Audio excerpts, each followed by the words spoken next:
Greetings, class. In today's lesson, we are going over the planets in astrology, and I'm going to be giving you a strong way to remember each one of them. This is a good place to start in astrology because learning these energies will help you to grasp their effect on all of the other energies we'll be looking at, which is mostly what astrology is about. Now, in ancient times, they focused on 7 planets particularly. In the modern age, we have discovered 3 more, which brings us to a total of 10. Now, if you think about esoteric principles and the fact that there is the idea of a further out planet, as well as the asteroid belt representing a planet that was destroyed, we end up with a total of 10 or 12. But many of you are thinking, well, all this is incorrect. There's 9 planets. Well, now there's 8 because they think a dwarf planet doesn't count as an actual planet, so they got rid of Pluto. But the real thing here is we are talking about the astrological concept of the word planet rather than the astronomical version. So what I would include in planets when you think about astrology is planets, actual planets, dwarf planets, these would also be included. Moons, these are also included, and particularly luminary, our moon, the one that shines down on us, luminaries, which also includes the sun. So I am including the moon and the sun in planets, which typically doesn't make sense and doesn't add up. And when we're thinking about this, when we're thinking from an astrological perspective, there's a huge thing missing. The Earth. We're using Earth as our central perspective, where we're looking out from. So when we're doing astrology, we tend not to think about the Earth as a planet, yet it is. We're thinking about it as our general focal point, which we then are looking out at the 7 planets, which now I have added on Uranus, Neptune, and Pluto. So we end up with a basic of 10 planets. Now we're going to go through each one and create a sort of a way of remembering them that is good for astrology. So the first planet we're going to talk about is Solaris. And this is a star. It's not a planet astronomically, it's a star. It's also a luminary astronomically. And what Solaris's main function is physically in the universe can be very easily translated into its spiritual component, which is to bring forth light, wisdom, awareness, and consciousness.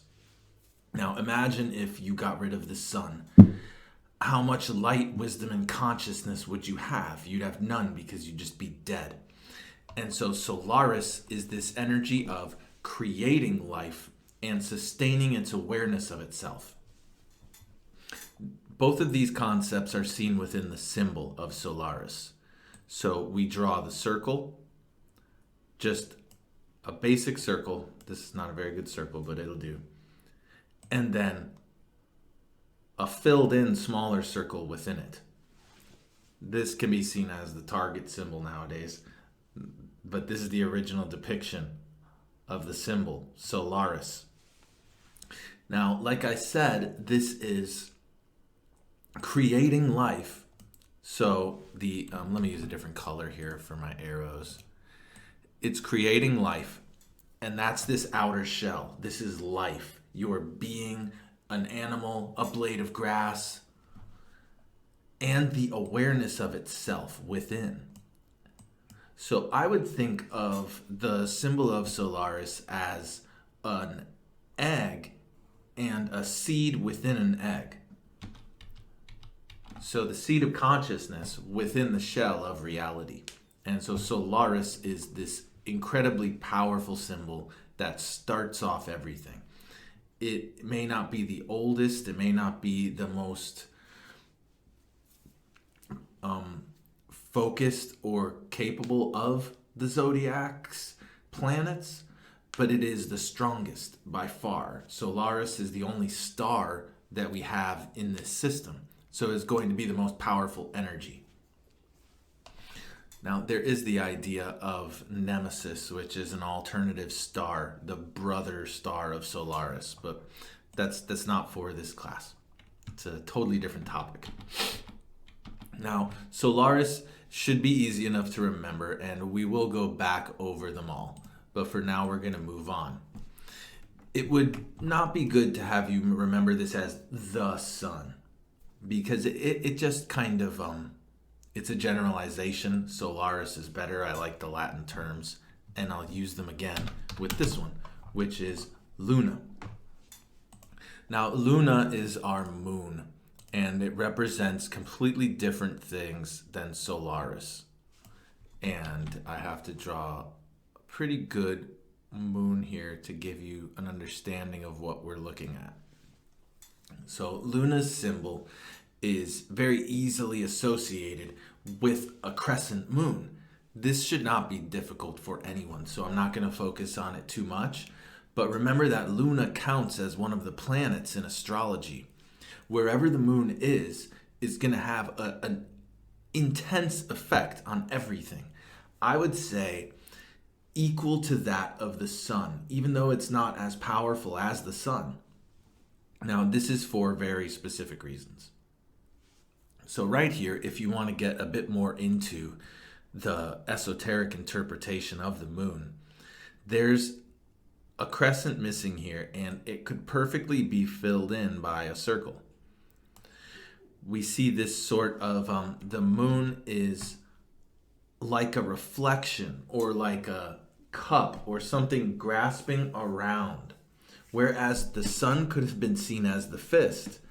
The moon is the hand wrapping around the sun.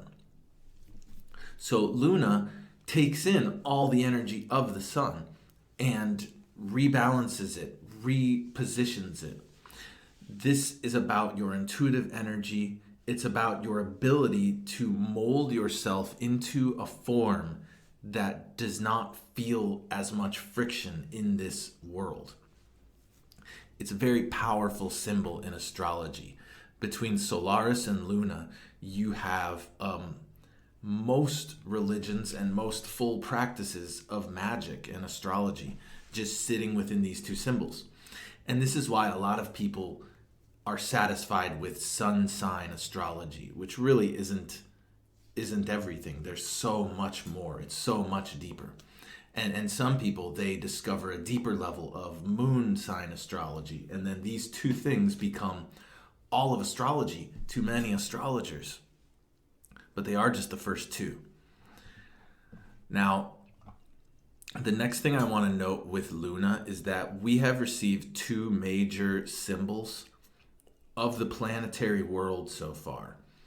And I haven't mentioned these yet because they are a little different than everything else. So I'm going to put them up here in red. There is the circle, which we have discovered with the sun, and it is the first example of this energy. So we kind of gravitate towards it, we understand it, we grasp it. Okay, it's that radiating energy. But now we have the crescent. And this is the half circle. Also the line, also the curve, also the two. So whereas the circle could be seen as one, this crescent becomes two. So now we have to move on. And the next planet that I would like to address is, let me click. I like to start here, Mars. And this is going to be the Latin name too. It's the same. It is Mars. And it's a very easy symbol to remember as well. But here's the thing. Now that you're seeing these higher symbols up here, and let me create just a distinction here. And no, up here, these are not the planetary symbols, but the sacred symbols that go to create our glyphs of the planets. You'll see these come up again. And we're going to get the final one right here. Mars. So we start with the circle. So just like Solaris, this is depicted as a masculine, one-pointed rather than two-pointed energy coming outwards. Instead of the energy being nested within, like Solaris, Mars's energy moves outward. And it connects and creates this arrow. Now, there's an alternate depiction of Mars, and it's an upside down Venus symbol. And this is okay as well. It's the major point here is we are discovering a final symbol here, and it is the cross. So you don't see it completely with Mars because two of the points are converging with it, but what we have is a cross, and it's just like this. So if you were going to look at the most archaic symbol for Mars in this system, it would look like this. And we've simply made an arrow out of it. So it's better to go with the most common symbol here in the modern age for it, at least with Mars, because it creates very little confusion. Just remember here, this is a circle with a cross on top of it. That's what Mars is. So now that we have all three of our sacred symbols, we can start to figure out what these new meanings are. Because we don't just have a cross. Well, we do. I'm backing up on things I say a lot in here, and it's because there's a lot of strange nuances to astrology. But if you follow this system, it all tends to work. So maybe we'll come back to Mars. We're going to have to talk about someone else instead. We're going to talk about Terra, the Earth itself. So when you draw a depiction of the Earth itself in astrology, you would draw a cross, and it would be within a circle. If you wanted to draw the zodiac, you would make it a cross of 12. And so the Earth is it's the place that receives the energy of all of the zodiac. So the cross within the circle is Terra, representing the Earth. So when you're thinking about these three sacred symbols, we could think about them in a certain way. The circle could represent spirit, that infinite source of energy going outward.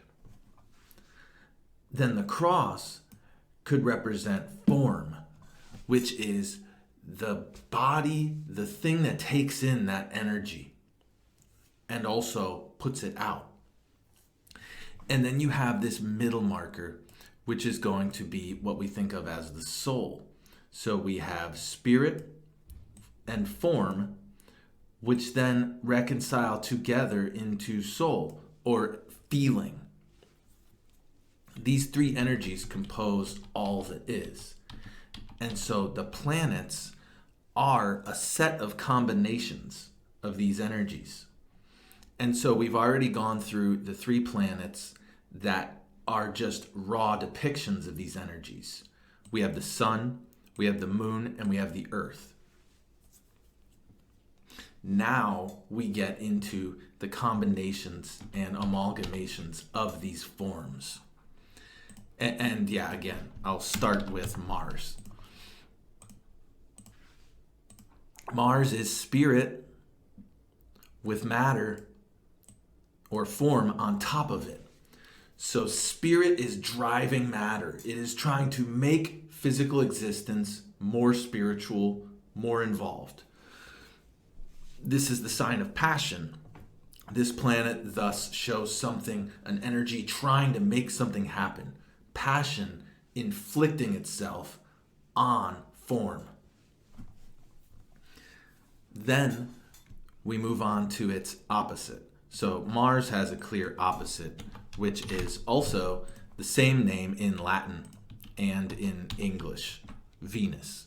And Venus is quite literally the opposite of Mars. It is form, or the cross, with spirit nested on top of it. Rather than spirit trying to move matter, spirit uses matter as its resting place. This is seen as not desire, because I would say Mars is more like the energy of desire. This is the energy of having desire, not acting upon it, but having it and feeling it, being within your scope of desires. So Venus has to do with comforts, welcoming energies, things that soften the soul. We've now seen the circle and the cross interact in